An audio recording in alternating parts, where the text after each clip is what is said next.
Why is boosting intra-African trade so important for the countries in the continent? I think boosting intra-African trade is important because, you all seen the narrative. Africa is rising. The structural transformation is needed. We need a bigger regional market. We need to produce the job and transform our raw material. And I think that hence the importance of this boosting intra-African trade. Okay, thank you. And why are intra-African trade flows currently so low? Well, intra-African trade is slow. Today we're talking about 11 to 13%. And some of the reason that is slow is, first of all, the infrastructure play a part. The trade facilitation, I think that everybody is talking about the trade barrier, all that stuff is taking a part. The big part also is productive capacity. We need to make sure that we produce in Africa in order to trade. So I think that we really need to understand that productive capacity is a prerequisite for trade. You need to produce in order for you to trade. We also need to understand the market factors that are also important, and also, the trade information and so forth. But these are some of the elements: trade facilitation, productive capacity, trade information. I think that we really need to address this so that to address the boosting intra-African trade. Okay. And in your opinion, how important is regional integration for Africa's economic development? Regional integration is crucial. It's crucial because, as I said, we need really a bigger market. We need to transform our raw material. We all know that we are under with raw material, and how do we ensure that we transform our raw material in our continent so that we can produce the jobs that are required for our population? And I think that it's important in a sense that if we don't produce the job in our continent, if we don't transform our raw material, if we don't talk about the value chain that we needed, actually we will continue to have our people to die in instances such as Lampedusa. We're going to always see our people to migrate. We're also going to see our people that actually are trained will go somewhere else, because we're here talking about positive and also negative migration. So I think that this is very important, and Africa needs to address that. It's not an option, it's a must for Africa. Thank you. On the issue of regional integration, what is the current status of efforts towards establishing this continental free trade area? As our head of state and government have decided that the free trade area, continental free trade area, will be established by an indicative dates of 2017. But they also have assumption. They put assumption. The first thing is actually it's really the tripartite to complete their FTA. Then the second regional bloc, either individually or jointly, to come up with their FTA, and then the consolidation is 2015 and 2016. I think as an African Union, we're reviewing this assumption to ensure that are this assumption accurate. Today, if the dates of the tripartite are not, as they're planned to be in June 2014, what do we do? How do we learn from the experience of the tripartite during their negotiation?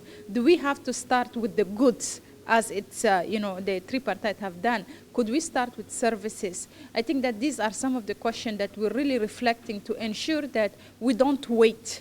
And we have also scenarios. The other thing is also there is an architecture.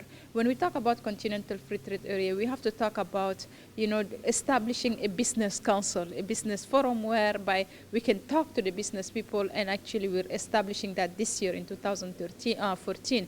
We're also talking about a trade observatory. We're also establishing it in 2014, which is going to be presented to the minister in October 2014, and also the trade negotiation forum. So I think our task is really to review our assumption, to see how we can change directive. We have a strategy. How do we ensure that we adopt the strategy to the current situation and review things to go forward?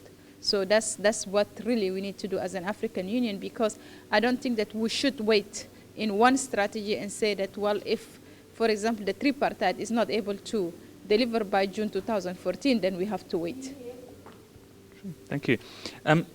In your opinion, does it make sense to begin negotiations towards a continental free trade area when the various regional economic communities within Africa are at such different stages in their own regional integration processes?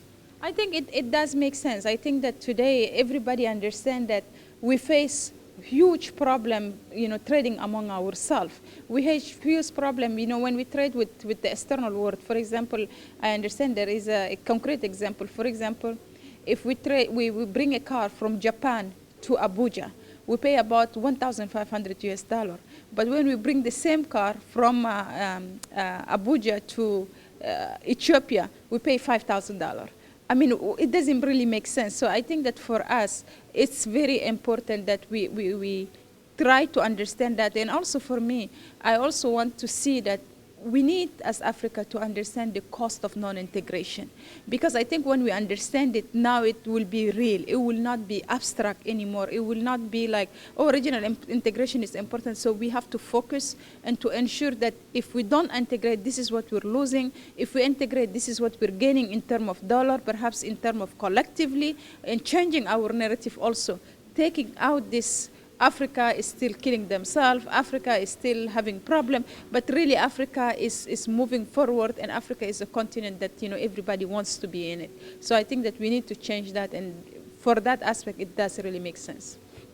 Okay. And what do you think the main challenges are likely to be looking forward in terms of establishing this continental free trade area?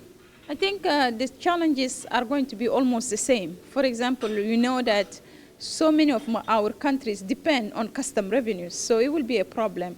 We also know that this NTB's non-trade barrier is also a problem, and I think that we really have to look at the longer term, medium term. Again, if we have we know exactly the cost of non-integrating. We know the long term, if we have to sacrifice today, what do we gain tomorrow? In a concrete manner, I think that that will help us. But we're expecting the same challenges. We know that the challenges are enormous, but I think that we have to be very vigilant. We have to make sure that we all the time review our assumption. We have to be concrete so that we can move forward together. Okay, thank you. And one final question. Do you see African countries as being truly committed to this goal of establishing a continental free trade area? Of course, African countries, according to me, they're committed, because actually the reason of having the continental free trade area is decided by our head of state and government. So this is the highest level commitment possible.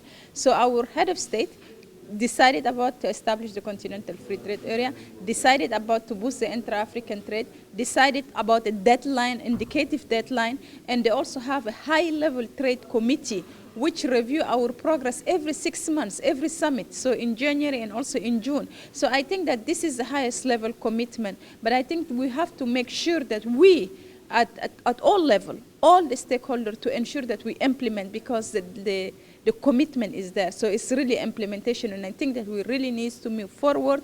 We need to make sure that we adapt the situation so to arrive to that goal of establishing this continental free trade area. As I said, it's not an option, it's a must for